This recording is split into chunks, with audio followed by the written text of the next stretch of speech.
Bienvenidas y bienvenidos a su programa, ya lo dijo la Corte, en el cual analizamos los fallos emblemáticos, las sentencias más relevantes del Tribunal Constitucional de México. En esta ocasión vamos a platicar con nuestros invitados de la sentencia mediante la cual se resuelve la acción de inconstitucionalidad 148/2017. Se trata de un importantísimo fallo de la Suprema Corte alrededor de uno de los temas quizá más sensibles, más debatidos, más debatibles también, ciertamente, que es el derecho a la libre decisión de las mujeres, de las personas gestantes en materia de embarazo, la interrupción legal del embarazo, el derecho a decidir, en fin, los derechos sexuales y reproductivos. Ya nos lo platicarán con mucho detalle nuestros invitados, y para tal efecto le doy la bienvenida al programa a Roberto Negrete. Roberto, bienvenido. Encantado de estar aquí, muchas gracias por la invitación. Y gracias a ti por esta participación, y a Denise Lara también. Denise. Muchas gracias por la invitación también. Y empezamos contigo, Denise. Se trata de una acción de inconstitucionalidad. Cuéntanos quién la promueve, qué argumentos ofrece para que sepamos cómo es que el tema llega a conocimiento del Tribunal Constitucional de México. Denise, por favor. Claro que sí. Bueno, estamos estudiando la acción de inconstitucionalidad 148/2017. En este tipo de asuntos no hay un caso concreto, hay un control abstracto, ¿no?, de las leyes, y quien acude aquí es la PGR, ¿no?, lo que antes era la Procuraduría General de la República, y vierte estos conceptos de invalidez. Es muy puntual en señalar que el artículo 195 y 196 del Código Penal de Coahuila, de Zaragoza, son inconstitucionales. ¿Por qué dice esto? Dice que violan derechos de autonomía y libertad reproductiva, ¿no?, que el tipo penal impide de manera absoluta a la mujer interrumpir su embarazo, y por tanto señala estos artículos son inconstitucionales.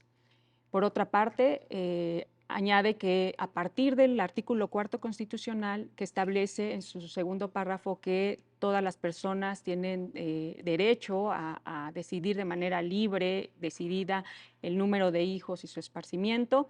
A partir de ello dice, si la Constitución no está prohibiendo, no está limitando el número de hijos, por tanto tampoco tendría por qué prohibir el no tenerlos. Entonces ata de manera pues bastante sutil este derecho a decidir a partir del artículo 4º. Añade también que estos artículos mantienen una maternidad impuesta, forzada, lo cual es contrario a las convenciones internacionales de las cuales México es parte, porque genera discriminación contra la mujer. También señala que la vía penal, la vía punitiva, no es la idónea porque no solo no protege el bien jurídicamente protegido, constitucionalmente protegido, sino que además confirma esta discriminación, lo cual pues genera una discriminación generalizada contra la mujer en este aspecto. Esos son los conceptos de invalidez que prácticamente invoca la Procuraduría General de la República. Y aquí quiero hacer un paréntesis muy, muy pequeño. Se pensaba que este tipo de asuntos iba a llegar a través de la vía de amparo, ¿no?, y no de una acción de inconstitucionalidad, considerando además que los códigos, ¿no?, estos tipos penales sobre el aborto se han mantenido casi intocados en las legislaturas locales. Sin embargo, llega pues esta impugnación a partir de la publicación de este Código Penal de Coahuila, que se da en octubre de 2017, y esto abre la posibilidad de estudiar todo este régimen de prohibición absoluta del aborto. ¿Cuáles son las ventajas de que llegue por esta vía? Pues sin duda los efectos generales que tiene una sentencia de acción de inconstitucionalidad frente a una de amparo, que son efectos entre partes. Otro de las ventajas pues también es que se puede dar efectos extensivos a otras normas que también forman parte de este sistema prohibitivo. Entonces, pues sí, la verdad es que fue una oportunidad excelente, ¿no?, que llegara esta acción por esta vía. Sin duda, sin duda. Gracias, Denise, por esta introducción. Y ahora voy contigo, Roberto. Es un vaya, invitamos siempre, lo hacemos en el programa, a que las personas que nos están viendo vayan al documento, porque la lectura del documento es algo muy enriquecedor, más allá de los comentarios y los análisis que ustedes nos ayudan siempre a formular. Y en este caso creo que es especialmente importante hacer esa recomendación, porque es un trabajo impresionante. Ustedes, y aquí en la participación que tuvieron en la redacción del proyecto, se nota enseguida, pues están muy familiarizados con el derecho comparado, con la historia incluso de los temas que aquí se debaten. Roberto, te pregunto de inicio, ¿es este el equivalente a Roe versus Wade de la Corte Suprema de Estados Unidos? ¿Es esta la gran sentencia de nuestro Tribunal Constitucional en materia de aborto? Gracias por la pregunta. La resolución del Tribunal Pleno sin duda constituye un hito histórico, un cambio de paradigma y un parteaguas. Uno de los presupuestos y que fue parte de la discusión en el Tribunal Pleno fue la emisión de una sentencia mexicana. Esto, más allá de que pueda parecer una obviedad, lo que trata de comunicar es que tengamos una sentencia robusta, pero anclada en nuestro propio texto constitucional, en la realidad mexicana y en la labor de interpretación de derechos humanos que desarrolló la Suprema Corte, que ha desarrollado la Suprema Corte durante los últimos 20 años, al menos. Es por eso que en la parte preliminar de la sentencia se hace mucho énfasis que en casos límite como este que ahora se aborda, es muy importante la mirada hacia el exterior, la mirada de derecho comparado, hacia las decisiones de los tribunales internacionales de derechos humanos, pero sobre todo reconocer el contexto propio, la realidad que enfrentan las mujeres y las personas con capacidad de gestar en nuestro país. Mirar nuestro texto constitucional y los principios rectores del Estado mexicano, laicidad, pluralidad, la vocación social del texto constitucional, la integración democrática de la sociedad y, por supuesto, el importante paradigma de los derechos fundamentales.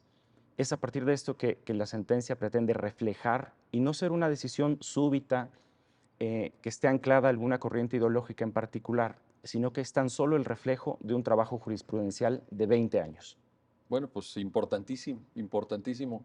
Entonces reitero que probablemente estemos frente al equivalente a Roe versus Wade en una lectura mexicana contextualizada.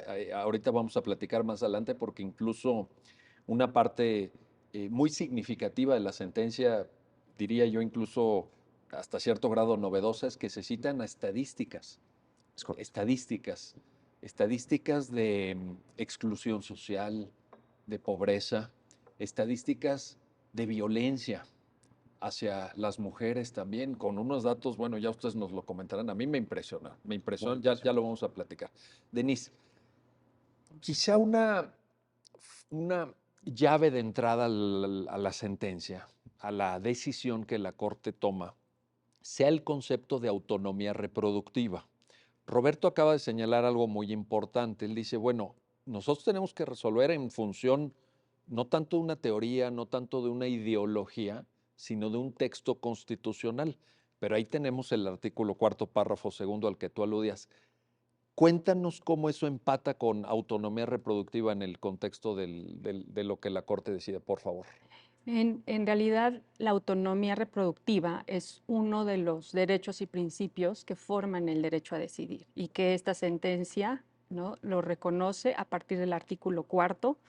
Se constitucionaliza el derecho a decidir y este derecho es una sinergia de otros principios y otros derechos, en donde está la dignidad humana, la autonomía y libre desarrollo de la personalidad, la igualdad jurídica y no discriminación y también el derecho a la salud. En particular, en cuanto a la autonomía y libre desarrollo de la personalidad, hemos visto que la Corte tiene un amplio bagaje jurisprudencial al respecto, ¿no? Que tiene que ver con cómo quieres vivir tu vida, cómo tu profesión, cómo te vistes, si quieres casarte, si quieres tener hijos o no. Y aquí, pues, también un tema que está anclado con el derecho a decidir tiene que ver con el proyecto de vida de las mujeres. Que cómo quiere vivir la vida la mujer una vez que está embarazada, si quiere continuar con ese embarazo o si a través del apoyo estatal, ¿no? De la asesoría y acompañamiento médico y psicológico puede interrumpir su embarazo. Y si es así, que el Estado dé todo este acompañamiento y todas estas facilidades para que se pueda llevar a cabo. La autonomía y el libre desarrollo de la personalidad es uno de los aspectos más importantes porque no tiene cabida en el discurso de esta Suprema Corte un panorama en el que la mujer no pueda decidir de manera libre si desea ser madre o no. Pensar que lo puede hacer, ¿no? Es asumir que su dignidad humana, que su autonomía puede ser pues puede ser controlada a través de constructos y estereotipos del Estado. Oye, y en ese sentido, Denise, en este comentario que nos compartes, yo lo que veo es que esto está totalmente apegado al párrafo segundo del artículo cuarto constitucional, porque fíjate, cuando tú dices, bueno, pero que tome una decisión libre, y es lo que dice el artículo cuarto, dice libre, responsable e informada. Entonces, yo creo que nos tiene que quedar claro, evidentemente la sentencia lo deja claro, pero lo digo para efectos de este programa, Denis, que esta parte tiene un anclaje constitucional inequívoco.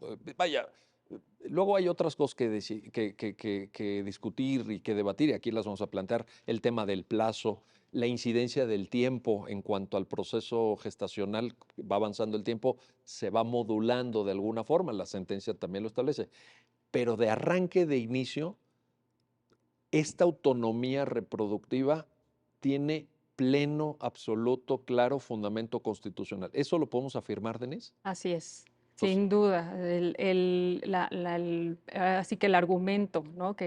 Con el que vino a tocar la puerta de esta corte, la PGR, sin duda es fundado, porque así lo señalan ellos, y sin duda el derecho a decidir está anclado al artículo cuarto constitucional. que eso quizá haga diferente esta sentencia, ahora estoy reparando en ello, a Roe versus Wade, porque Roe versus Wade tuvo que trabajar con un derecho implícito. Aquí estamos hablando de una norma, estás aludiendo a un artículo de la Carta Magna de México, nada más y nada menos. Fijémonos lo importante que es este comentario. Te lo aprecio mucho, Denise. Regreso contigo, Roberto.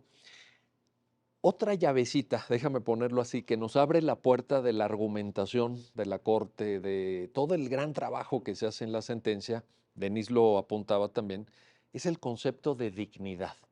Un concepto que la sentencia, creo yo, pero me gustaría escuchar evidentemente tu opinión, lo configura como muy robusto, un concepto opuesto a la instrumentalización de todo ser humano, una visión muy kantiana con una filosofía muy profunda, es lo que está ahí.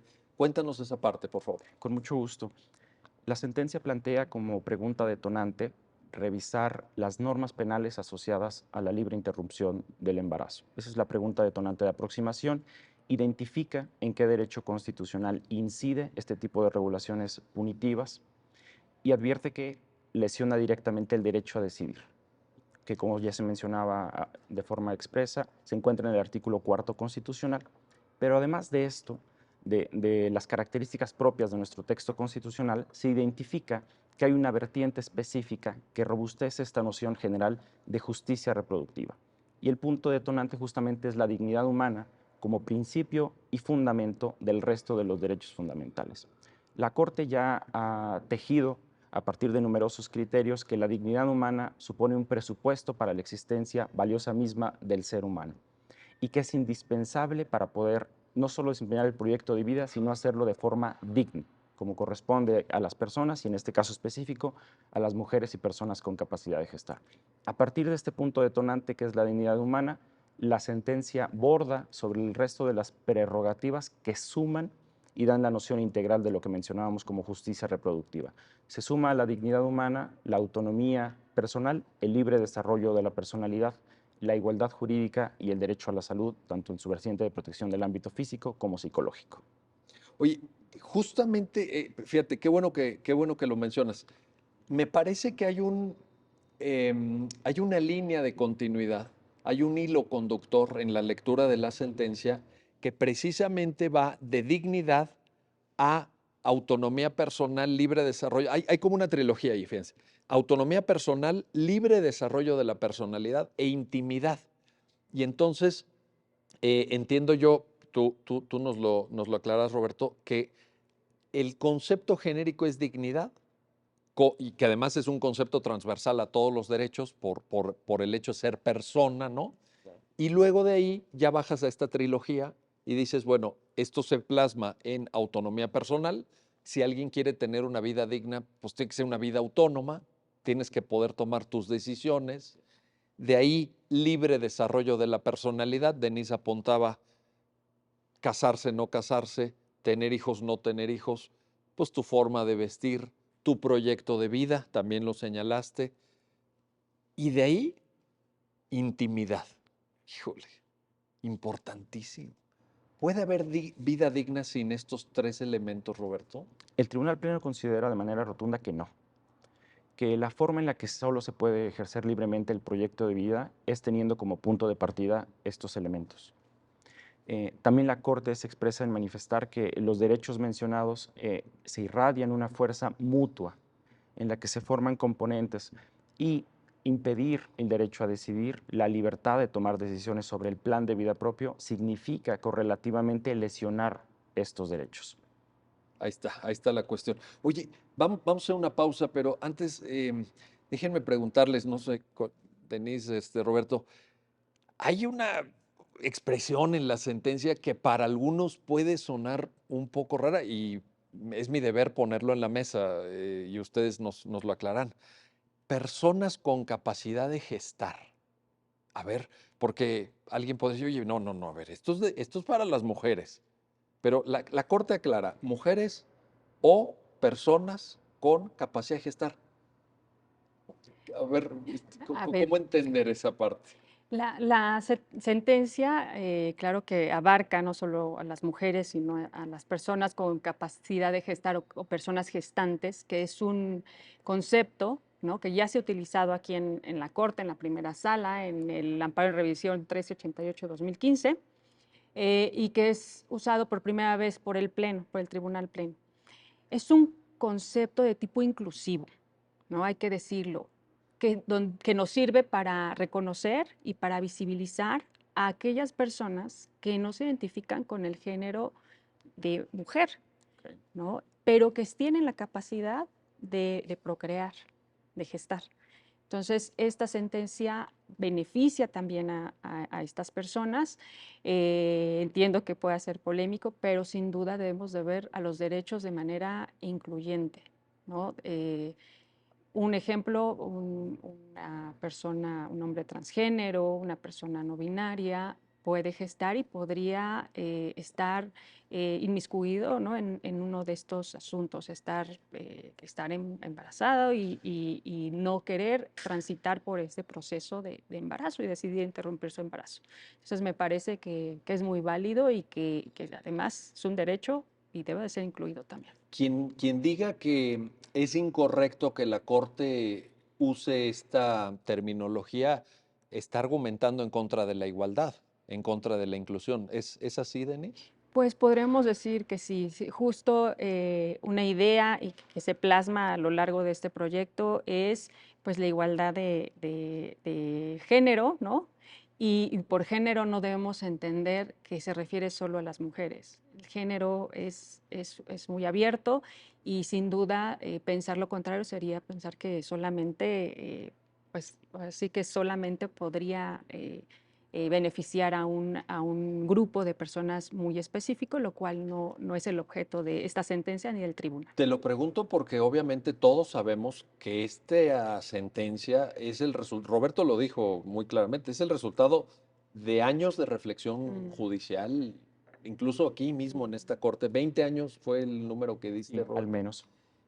También es producto de una lucha social y parecería un tanto paradójico, por eso lo planteo, Denis, Roberto, Claro. porque parecería paradójico que en un tema en el que se ha luchado tanto, que ha costado tanto llegar hasta pronunciamientos como este, de pronto surjan voces, se escuchan, son públicas, vaya, Claro. tampoco estamos descubriendo el hilo negro, en donde digan no. No, no, no, eso de personas gestantes, eso de personas con capacidad de gestar, no, no, desde los propios movimientos que han abanderado esta causa, movimientos que han hecho un gran sacrificio, que han luchado durante décadas, y cuando llegan estas sentencias, que les dan la razón histórica, dicen solo para mujeres, personas gestantes, eso no. Entonces, me llama la atención, ¿no? En el debate público, pero bueno, México es muy plural, es muy abierto, pero hay una razón de que se haya incluido esto, ¿verdad, Roberto? Por supuesto, la sentencia es clave subrayar que se enmarca en un discurso propio de derechos humanos. Aunque el tema y su núcleo es propiamente cómo incide una normativa penal en un derecho humano, el discurso es total, abierto y pretende hablarle a todos y cada uno de los grupos y sectores que componen la sociedad mexicana. Indudablemente, todas las identidades de género quedan cubiertas por las consideraciones por el fallo de nuestra Corte. Por ello, consideramos muy importante, así lo refleja la decisión del Tribunal Pleno, incluir este concepto de textura abierta, inclusivo, que dé lugar y que más allá de distinguir sobre alguna identidad en particular, reconozca que esta normativa penal también puede afectar directamente a esas personas. Ahí está la cuestión. Bueno, vamos a hacer una pausa, no se vayan, regresamos enseguida para continuar en este análisis, en esta conversación sobre pues un tema, ya lo dije, debatible, un tema sensible, pero que está totalmente abordado, muy profundamente analizado en esta sentencia, la que resuelve la acción de inconstitucionalidad 148, diagonal 2017. Regresamos enseguida.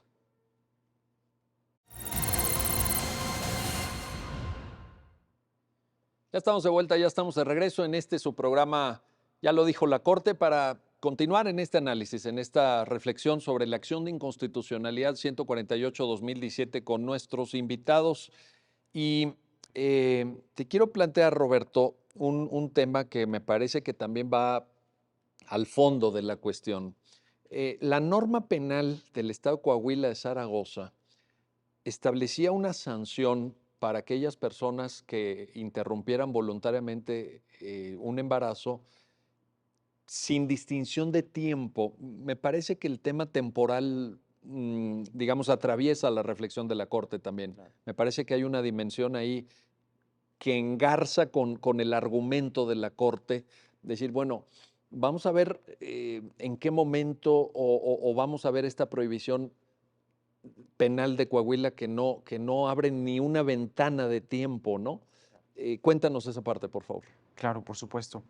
El Tribunal Pleno identifica que la norma penal sanciona de forma absoluta la interrupción voluntaria del embarazo, la que se practica la mujer directamente, autoprocurado, o aquella en la que participa un tercero con el consentimiento de ella o de la persona con capacidad de gestar. Identifica que justamente el vicio está ahí, en no permitir la manifestación del derecho a decidir. ¿Qué quiere decir? Que no hay un espacio de tiempo, ninguno, en el que la mujer o la persona gestante se pueda plantear y pueda acudir a las autoridades a la práctica del procedimiento sanitario correspondiente, no existe. El tipo penal anula por completo esta posibilidad sin realizar el reconocimiento del derecho constitucional, el derecho a decidir. Y la Corte en ese sentido lo que dice es, bueno, el legislador debe tomar en cuenta que debe haber alguna ventana de tiempo. Exactamente. Esto es a partir de delimitar los bordes internos y externos del derecho a decidir. La sentencia es de tal amplitud y tan robusta que delimita tanto el núcleo como la forma en que el derecho a decidir interactúa con el resto de las prerrogativas y la forma en que se va a ir armonizando con el resto del sistema jurídico, de las figuras del sistema jurídico. Entonces caracteriza a partir de ciertos elementos, de 7 precisamente, el derecho a decidir. Vamos a repasarlos brevemente, si me lo permites. Claro. El primero de ellos, colocar a la educación sexual como el pilar de la política pública. El segundo, el acceso a mecanismos de control natal y asesoría en planificación familiar. El tercero, reconocer que la titularidad del derecho a decidir es únicamente de la mujer y de las personas con capacidad de gestar. El cuarto, la posibilidad de que la mujer y las personas con capacidad de gestar reciban asesoría, si ellas lo quieren, por supuesto, solo con su consentimiento, asesoría por parte del Estado. Y el reconocimiento de esta parte es fundamental de que el derecho a decidir puede tener una manifestación tanto en la vertiente de interrupción como en la vertiente de decidir continuar con el proceso de gestación. Y en este punto la acotación de que ambas manifestaciones del derecho a decidir desencadenan acciones positivas del Estado en favor de la tutela y protección de este derecho. Y finalmente, la caracterización de que el derecho a decidir puede ejercerse en un breve plazo. Es un concepto complejo e indeterminado, pero que con las consideraciones del Tribunal Pleno se nutre y podríamos comunicar con claridad a qué se refiere con breve plazo. Breve plazo hablamos de un momento en el tiempo en el cual razonablemente la mujer o la persona con capacidad de gestar pueda tomar una decisión, pueda acudir con las autoridades correspondientes para la práctica del procedimiento sanitario, este procedimiento sea 100% seguro para su salud y finalmente en el engarzamiento y el estudio de ponderación y de integración con el bien constitucional de la vida gestación, reconoce que en esta primera fase del proceso de gestación existe un desarrollo incipiente de la posibilidad de vida. Entre la semana 11 y la 12, la ciencia médica nos comunica con claridad que se da la transición de la fase embrionaria a la fase fetal y también se advierte que hay un desarrollo apenas mínimo del sistema nervioso central. En ese tenor, ¿el legislador podría tener un espacio para fijar ese límite en torno a esas semanas? Porque la Corte no lo fija de manera estricta en la sentencia. Claro. En este caso, el Tribunal Pleno acude esencialmente al referente más importante que al día de hoy, antes de esta sentencia, había dictado en materia de interrupción legal del embarazo. Es el caso de las acciones 146 y 147, resueltas en 2010 por el Tribunal Pleno, donde se revisó el régimen de interrupción legal del embarazo en el entonces Distrito Federal, hoy Ciudad de México, y ahí se valoró pertinente, idóneo y respetuoso de derechos humanos el plazo de 12 semanas. Y en las consideraciones de esta sentencia también se toman como punto de referencia los cambios legislativos que han ocurrido en otras entidades. Al momento del dictado de cuando el Tribunal Pleno se pronuncia, septiembre del año pasado, también considerábamos Oaxaca e Hidalgo, pero sin duda, justo como lo mencionas, hay un reconocimiento de la potestad legislativa de determinar sobre el breve plazo. Y la referencia estaría en torno a esas 12 semanas. A lo Exactamente. mejor una más o dos más, una menos o dos menos, pero en ese radar, digamos, ¿no? Claro. Como recientemente ocurrió en el estado de Sinaloa, donde se determina en 13 semanas. Ahí está. Oye, y en ese sentido, regreso contigo, Denise, te planteo, estos 7 pilares, estos 7 elementos que Roberto nos acaba de referir del derecho a decidir, evidentemente inciden en alguna medida en temas de política pública. Y esto ha sido objeto de debate en la doctrina constitucional contemporánea. ¿Debe un tribunal constitucional meterse en la política pública? La política pública es un área reservada para la administración. ¿Cómo se genera un diálogo desde un tribunal constitucional hacia órganos ejecutivos para tal efecto? ¿Qué podremos ahí señalar?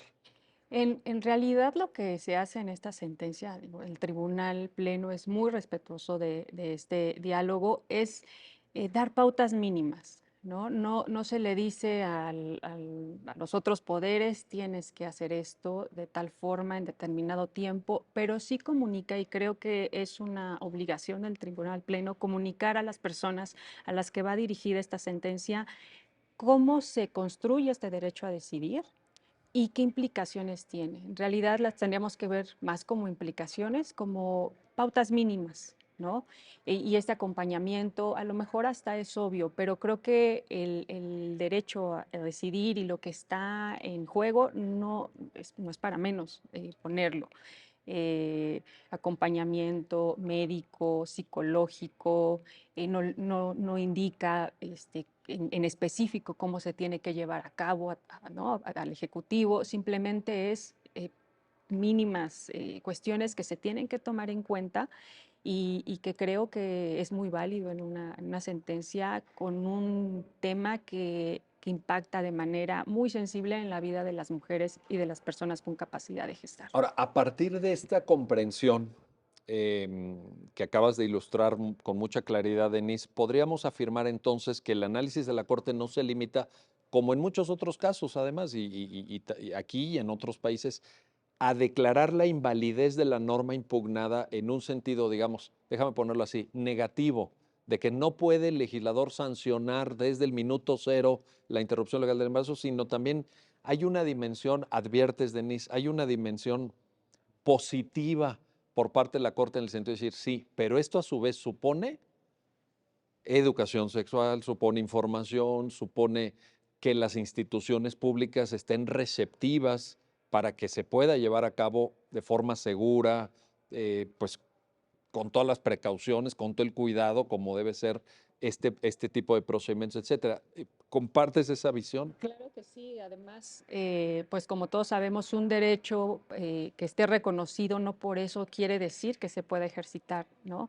Y justo para poder ejercitar este derecho necesitamos estas pautas mínimas. Si una mujer no puede materialmente acudir a una institución pública para practicar una interrupción del embarazo de manera segura, de manera pues de manera acompañada y con toda la información previa, ¿no? De las implicaciones que tiene, pues sería tanto como nulificar este derecho. Sí, Entonces, sí, sí. va de la mano. Y déjame agregar, probablemente sería discriminatorio porque estaría favoreciendo a personas que pudieran pagar una atención sanitaria privada en detrimento de quienes, por carecer de recursos, tienen que depender de las instituciones públicas también, ¿no? Entonces ahí, oye, Roberto, te planteo otro tema.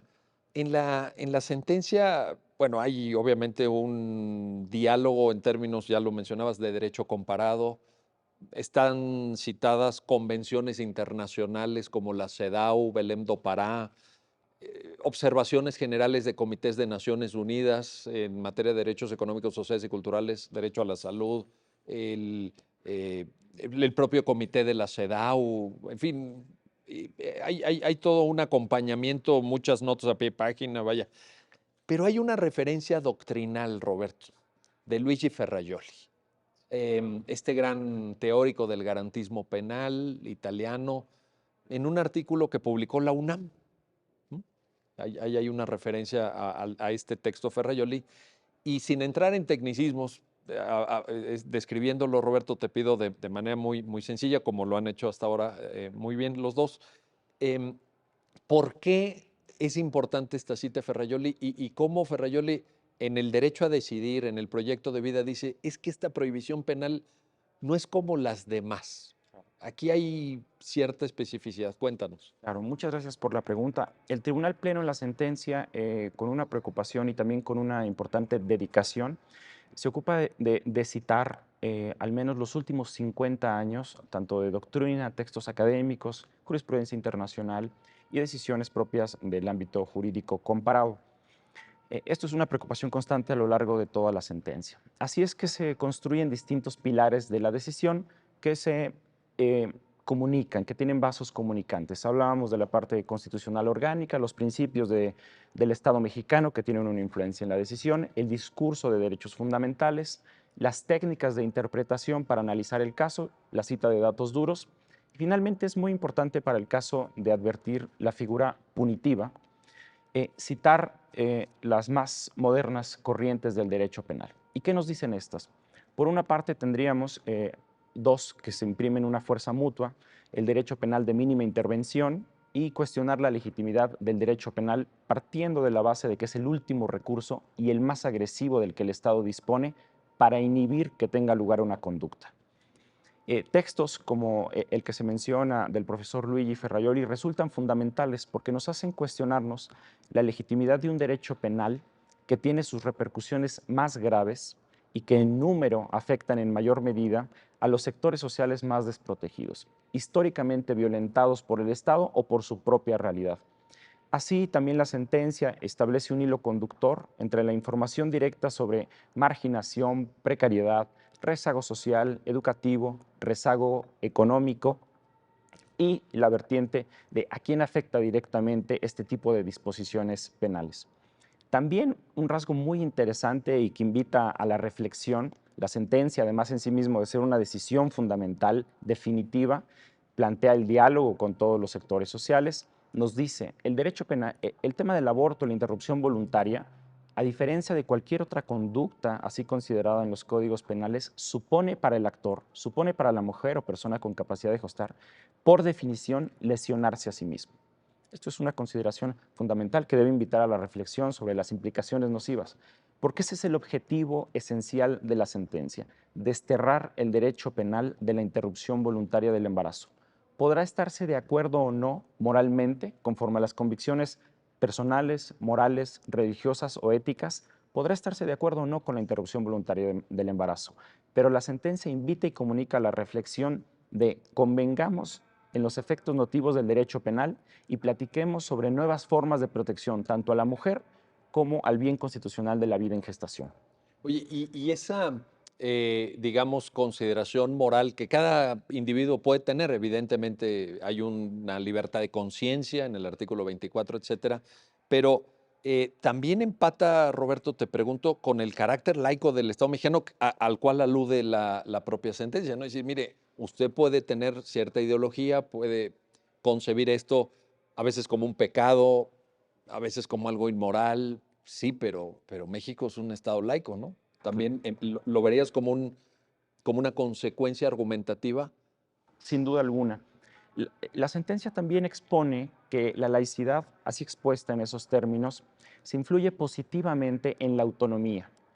Por una parte, la laicidad implica que el Estado mexicano no puede adoptar alguna iglesia oficial, no puede adoptar una corriente ideológica que se identifique con algún tipo de credo, alguna convicción ética en particular o moral, perdón. Pero sí reconoce que todas estas, cualquiera que sea su connotación o sus principios, tienen cabida en el Estado mexicano. Y esa, si me lo permiten decirlo de esa manera, podría ser otra virtud de la sentencia, porque dentro de sus consideraciones y en las consecuencias que plantea, brinda cobertura a cualquier convicción moral, religiosa o ética. Lo único que evita es imponer cómo se percibe las convicciones de un grupo o de una persona, imponer esa visión a través de derecho penal al otro sector social. Y eso nos lleva, por cierto, antes de ir a otra pausa, eso nos lleva al principio de la propia sentencia, porque es nada más y nada menos que el reconocimiento del principio de dignidad. Lo que acabas de decir es el principio de dignidad. Mire, no me imponga a mí lo que usted piense. Yo respeto lo que usted piensa, pero no me lo imponga. Claro.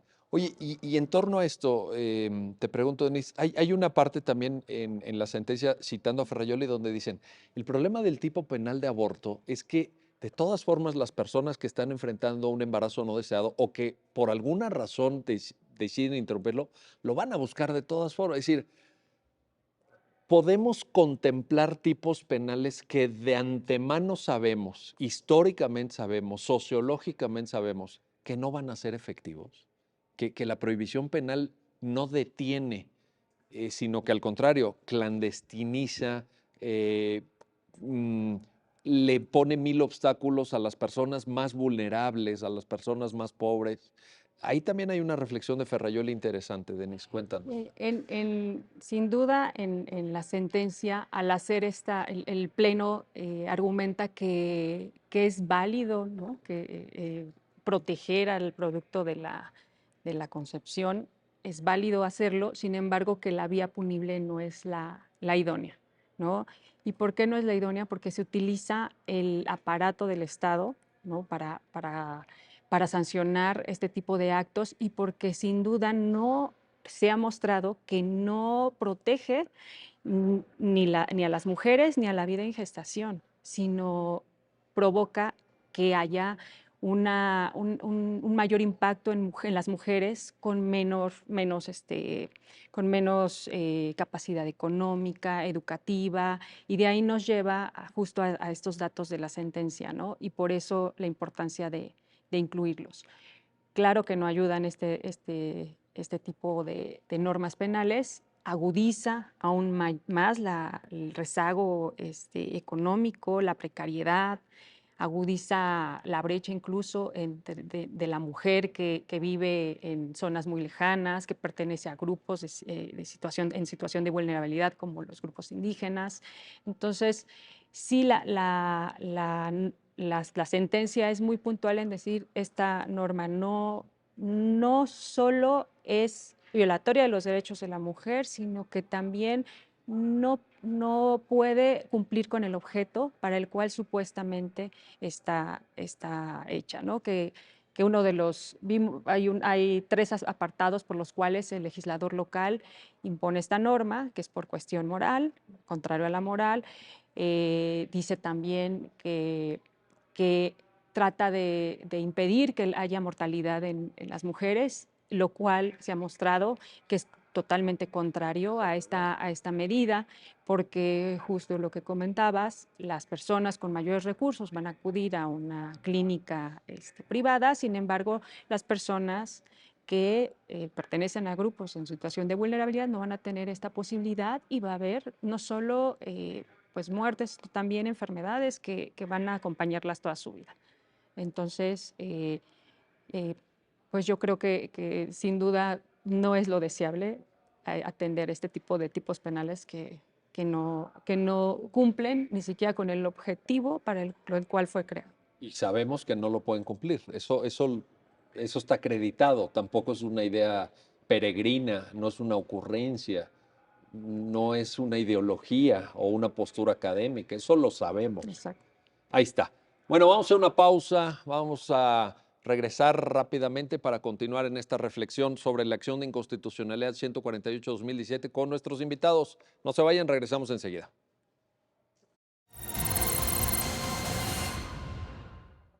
Ya estamos de vuelta, ya estamos de regreso para seguir, para continuar en esta reflexión sobre la acción de inconstitucionalidad 148, diagonal 2017, este tema debatible, este tema sensible, importante de la interrupción legal del embarazo. Denise, hay una parte en la sentencia que me parece muy original, constructiva, no necesariamente frecuente en la práctica de tribunales constitucionales, que consiste en citar estadísticas.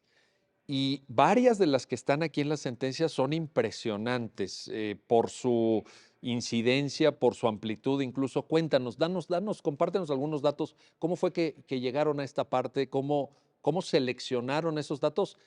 ¿Y qué nos dicen? ¿Qué nos dicen esos datos? Claro. Sin duda es un acierto muy novedoso, como comentas, y era necesario entrar a asomarnos, ¿no?, a la realidad a través de estas cifras. Una sentencia con pues con un objetivo tan grande, ¿no? Necesitaba ver cómo estaba y cuál es la realidad de las mujeres y de las personas con capacidad de gestar allá afuera, ¿no? Y vimos una profunda desigualdad, una profunda marginación y precariedad. Nos asomamos a ver los datos del INEGI, del Coneval. Vimos que de 2018 a 2020 la cifra de pobreza aumentó 2 puntos porcentuales, es decir, de 50 millones de pobres que teníamos en 2018 pasó a 55 millones de pobres. Oye, déjame entender esto. ¿Vamos para atrás, Denise? Yo, claro No, que sí. el dato que nos estás El dato dando sí, es un sí. dato oficial. Es un dato oficial, es un dato del INEGI. Incluso cuando se empezó con el proyecto, solamente se habían publicado las cifras de 2018. Teníamos 50 millones de pobres, las cifras de 2018. Cuando se hace el engrose, se tienen que actualizar porque se publican las de 2020 del INEGI. Son datos oficiales. La pobreza extrema también aumenta de 9 millones de personas en pobreza extrema a 10 millones, ¿no? El tema también de salud impacta mucho. Aproximadamente 70 millones de personas no tienen derecho a acceso a la seguridad social. A ver, mira, 70 millones de Así personas. es. Oye, es un dato muy impresionante, Denise. 70 70 millones de millones de personas. personas no tienen acceso a seguridad social. Y esto se viene arrastrando desde 2018 y parece que es una tendencia que así va a seguir. Los otros datos que también son desgarradores es con respecto a la violencia de género. Invito a que lean la sentencia de manera completa porque se dan datos desgarradores, pero solo cito dos: 44 personas por cada 100, 44 mujeres por cada 100 han sido violentadas por parte de su pareja, Por ¿no? parte de De su su pareja. pareja. así es. En los últimos 10 años así se ha mantenido esta tendencia. Eh, Alrededor de 50 mujeres que han sido violentadas lo han sido de manera severa o muy severa, ¿no? Un Causa grado de violencia mayor, no una cosa así, digo, toda violencia, toda forma de violencia es ilegal, claro. es reprochable, es sancionable incluso jurídicamente, pero estás hablando de un nivel ya. Así es. Y incluso, bueno, incluimos algunas también cifras de violencia en el estado de Coahuila, que también, pues, vimos que en algunos rubros supera la media nacional.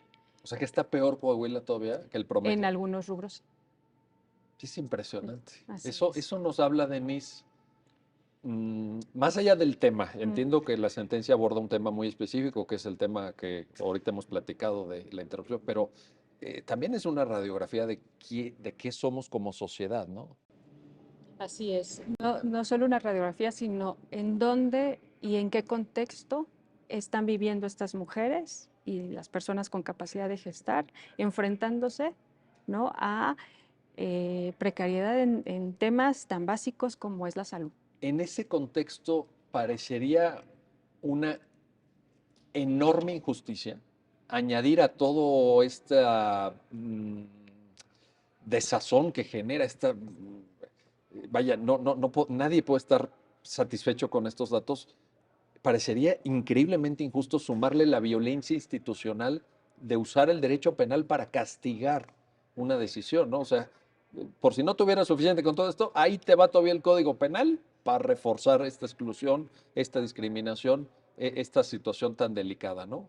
Así es, incluso esta carga de estigma, ¿no?, que supone el derecho penal y que tiene el tema y el concepto de aborto como algo malo, como un crimen, como algo reprochable, y que con esto tiene que vivir la mujer a lo largo de los años. Sin duda, además de esta realidad, sumar el tema penal, de sumar una sanción penal, genera una violencia de género, ¿no? Y así ha sido señalado por las convenciones internacionales de las que México es parte. Oye, Roberto, a ver, Denise ahorita está planteando algo muy interesante porque me parece que este tipo de sentencias al final del día, y tú lo decías al principio, marcan un antes y un después. Es un giro, es un cambio de paradigma, decías también.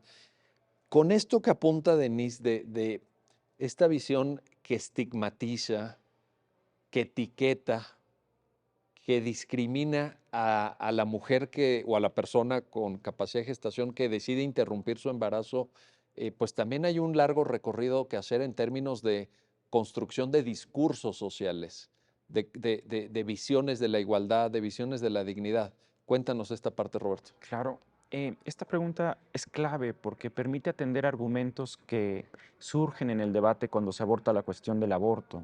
Se afirma, por ejemplo, que no puede existir una libre interrupción legal del embarazo, del proceso de gestación, si se parte de un ejercicio responsable de la sexualidad, ¿no? En principio, frente a ese tipo de argumentos, podríamos decir que ningún mecanismo, ningún método anticonceptivo imposibilita al 100% la fecundación, en primer lugar. En segundo lugar, a partir de los datos duros que informa y comunica la sentencia, reconocer que en nuestro país no hay un programa y no hay un acceso directo a educación sexual, ni a mecanismos de control natal, ni asesoría en planificación familiar.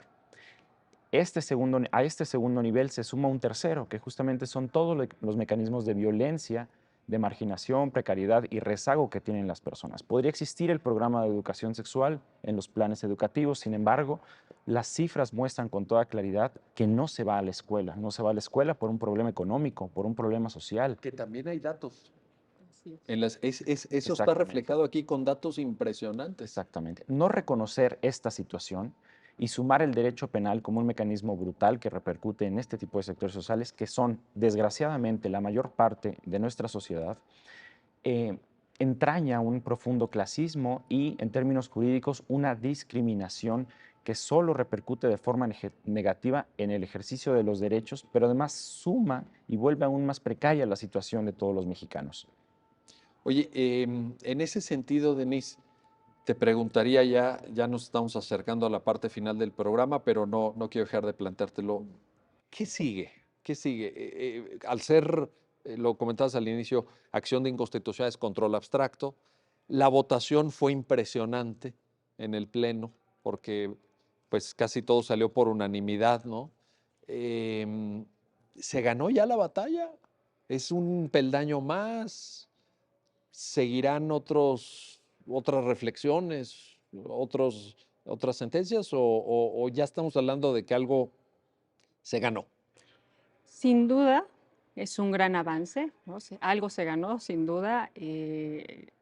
La votación por mayoría calificativa, creo que es un gran avance, pero estas batallas no están ganadas. No están ganadas y debemos asomarnos también a nuestros vecinos del norte, ¿no? Cuando creemos durante tantos años 50 años Sí. aproximadamente. Roe versus Wade desde el 73. Entonces, creo que no podemos hablar de batallas ganadas. Creo que el Tribunal Pleno tiene que seguir en esta dinámica, juzgando con perspectiva de género, dando a lo mejor mayor amplitud o mayor detalle a este derecho, pero sin duda no podemos hablar de una batalla totalmente ganada.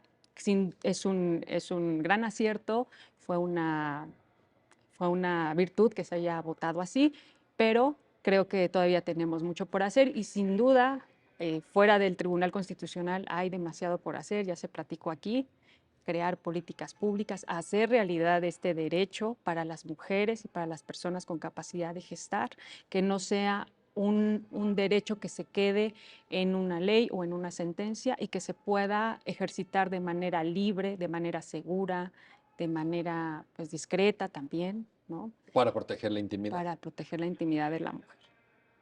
Oye, para ese efecto, Roberto, para toda esta ruta que ahorita Denise acaba de perfilar, la lectura de la sentencia me parece indispensable, porque al asumir un modelo de argumentación jurídica muy robusto, tú mismo lo apuntabas, en donde la propia Corte dice, sí, hay una parte negativa de anulación de normas, la famosa expresión de Kelsen en el Tribunal Constitucional como legislador negativo, ¿no? Vamos a quitar la norma penal de en medio, pero hay una parte positiva, constructiva de la sentencia. ¿Podría ser una guía de lectura para poder desarrollar la ruta que Denise ahorita esbozaba?